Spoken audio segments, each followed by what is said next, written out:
story of Pearson's World War I monument begins in 1855 in Denmark with the birth of Jens Pedersen, where when he was 19 he came to America, settling near Avoca, Iowa, where he met and later married Emma Cornish.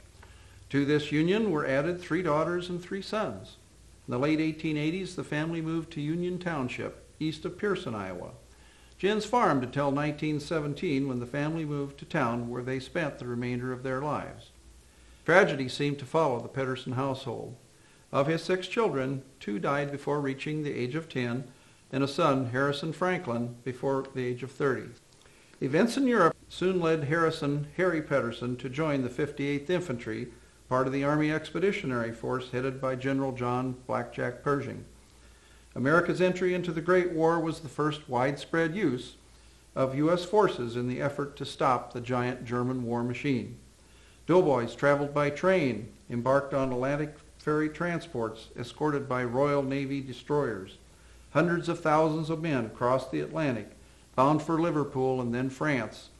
Soldiers billeted in barns and underwent desperately needed training. Harry's brother Davy was serving in France during this time as well. At 4:45 in the morning of July 18, 1918, Field Marshal Foch gave orders to advance along a 30-mile front from Fontenoy to Thierry, northeast of Paris.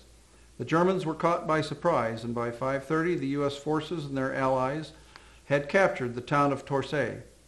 Overwhelmed, the Americans stood their ground, turning this first Allied offensive into a rout of the Germans. A third list confirmed that Harry and about 60 others were missing from this battle. Of roughly 160 who fought at Chateau Thierry, Private First Class Pedersen was one of 4 to die on July 18th. Of the 95 young Pearson men who answered the call from 1916 to 1918, 3 would die in service: Charles Law, Clinton Denlinger, and Harrison Pedersen. The community was so resolved that they raised nearly $4,000 to erect a granite obelisk with globe and eagle, which was dedicated May 30th, 1921.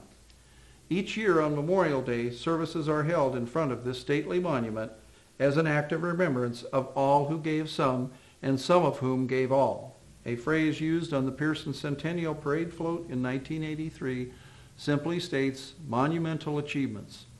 We would like to add one more achievement to this list.